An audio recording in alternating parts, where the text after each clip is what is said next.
Okey, hai, Assalamualaikum. Saya Luqmanul Hakim. Hari ini kita akan menceritakan tentang peribahasa yang sering disalahartikan. Peribahasa boleh dikatakan menjadi satu perkara yang biasa dalam lumrah kita sebagai orang Melayu terutamanya, iaitu perkataan-perkataan yang digunakan secara berkias bagi menggambarkan sesuatu perkara. Namun demikian, pernahkah kita mengetahui bahawasanya kebanyakan peribahasa yang kita tahu hari ini adalah peribahasa yang salah, yang disalah kutip. Jadi antara peribahasa yang sering kita dengar adalah seperti bulat air kerana pembetung, bulat manusia kerana muafakat. Itu antara peribahasa yang selalu kita dengar, biasanya yang diucapkan oleh pemimpin negara, diucapkan oleh guru-guru sekolah, pemimpin masyarakat dan sebagainya. Namun jika kita membaca buku-buku tromba lama, iaitu terutamanya dalam manuskrip-manuskrip Melayu lama, sebenarnya perkataan-perkataan ini sama ada disalah ertikan atau disalah kutip. Sebenarnya perkataan bulat air kerana pembetung, bulat manusia kerana muafakat itu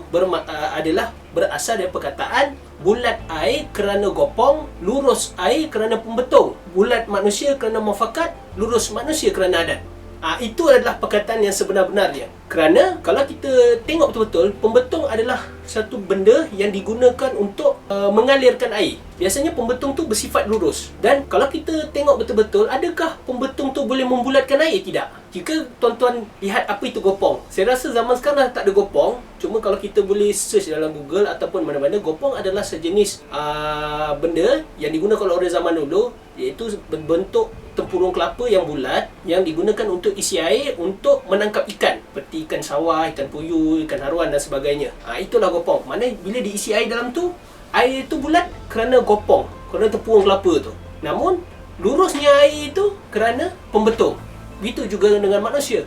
Bulat manusia itu jika muafakatnya bersama, jika ada kebulatan dalam bersuara. Sebab itu dipanggil sebagai bulat suara, iaitu persefahaman. Seterusnya adalah peribahasa melepaskan batuk di tangga. Ini pun selalu orang salah faham. Batuk yang kita faham adalah batuk yang kita bunyi batuk yang seperti itu. Namun batuk yang dimaksudkan adalah sebiji tepung kelapa yang dibelah, digunakan untuk mencedok air di tepayan dan untuk menyiram air di kaki.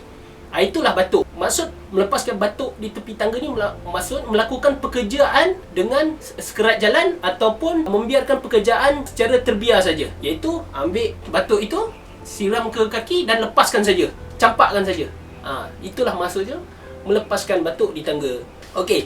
Yang ketiga adalah biar mati anak, jangan mati adat. Ini adalah satu peribahasa yang sering menjadi kontroversi dalam masyarakat kerana orang kata, baik kenapa kalau macam contoh orang tu tak nak kahwin, kau baik mati daripada kau tak nak kahwin, nikah secara bersanding. Adat yang dimasukkan adalah undang-undang, iaitu keluhuran, perlembagaan dan undang-undang. Itulah maksudnya biar mati anak, jangan mati adat. Sebagai contoh, saya seorang pemerintah. Saya seorang pemerintah atau penghulu pada zaman dulu dan wajib saya menjatuhkan hukum mati bagi mereka yang bersifat khianat atau membunuh orang lain. Jadi dalam masa yang sama, anak saya membunuh orang. Jadi secara tak langsung anak saya telah melanggar prinsip undang-undang. Dan secara adatnya, dia harus dihukum bunuh. Sebab itu wujudnya pepatah, biar mati anak, jangan mati adat. Saya kena tegakkan undang, biar anak saya mati. Biar mati anak, jangan mati adat. Jadi inilah antara tiga peribahasa yang sering kali kita tersalah ertikan. Jadi saya percaya ada beberapa lain peribahasa yang kita salah erti dan kita salah faham.